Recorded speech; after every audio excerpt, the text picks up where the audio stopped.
नदी किनारा उत्तर प्रदेश के एक छोटे से गांव में, जहां खेत दूर तक फैले थे, जहां लोग सुबह सूरज से पहले जाग जाते थे, जहां नदी सिर्फ पानी नहीं जीवन मानी जाती थी, उसी गांव के बाहर बहती थी काली नदी, गहरी शांत, रात में डरावनी। बुजुर्ग कहते थे, नदी सब देखती है। नदी किनारे जो मिला उसने पूरे गांव की नींद छीन ली। सुबह 5 बजे मछुआरा रामू जाल लेकर नदी किनारे पहुंचा। तभी उसकी नज़र झाड़ियों पर पड़ी। कुछ लाल चमक रहा था। वह पास गया और चीख पड़ा। वहां एक लड़की की लाश पड़ी थी, लाल चुनरी भीगी हुई, हाथ में कुछ ही देर में पूरा गांव जमा हो गया।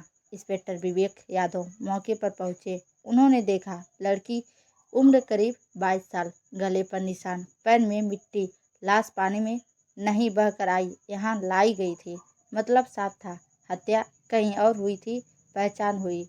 उसका नाम था गौरी, पास के गांव की रहने वाली, शांत, मेहनती, घर वालों की इकलौती बेटी। माँ रोते हुए बोली, वह कल मंदिर गई थी और फिर वापस नहीं लौटी। गौरी की शादी तय हुई थी। दूल्हा था सुरेश, खेती बाड़ी वाला, घर ठीक ठाक। पर कुछ गांव वालों ने कहा गौरी खुश नहीं थी। जांच में पता चला गौरी किसी और से प्यार करती थी।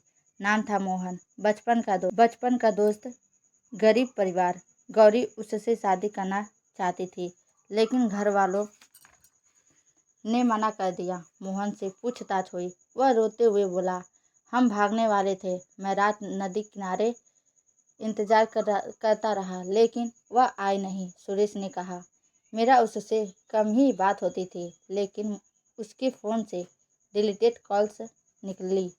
उसने गौरी को उसी रात 9 बार कॉल किया था। अब पुलिस का शक बढ़ गया। गौरी की छोटी बहन ने बताया, दीदी को सुरेश भैया पसंद नहीं थे, वह शादी तोड़ना चाहती थी। फिर सामने आया सुरेश और गौरी और मोहन के प्यार का पता चल गया था।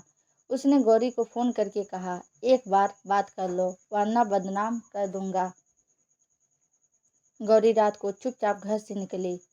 सोचा बात करके सब खत्म कर देगी। वह नदी किनारे पहुंची।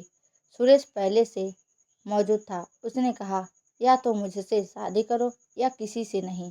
गौरी ने मना किया। बहस हुई। वह जाने लगी। सुरेश ने गुस्से में उसका गला दबा दिया, फिर लाश झाड़ियों में फेंक कर भाग गया। सुरेश को पकड़ा गया। पहले इनकार किया, फिर टूट गया। मैं उसे खोना नहीं चाहता था। इंस्पेक्टर बोला, जिसे प्यार करते हो उसे मार दिया। शादी वाला घर जेल की खबर से भर गया। गौरी के घर मातम छा गया।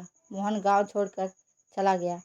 नदी किनारा फिर शांत हो गया, लेकिन लोग कहते हैं रात में वहां चूड़ियों की आवाज़ आती है, क्योंकि जिसे दूल्हा बनना था वही कातिल निकला। जो लड़की विदा होने वाली थी वह नदी किनारे मिली। सिर्फ जबरदस्ती का रिश्ता कभी घर नहीं बसाता। प्यार अधिकार नहीं, सम्मान है। इनकार सुनना सीखो, वरना जिंदगी बर्बाद हो जाती है।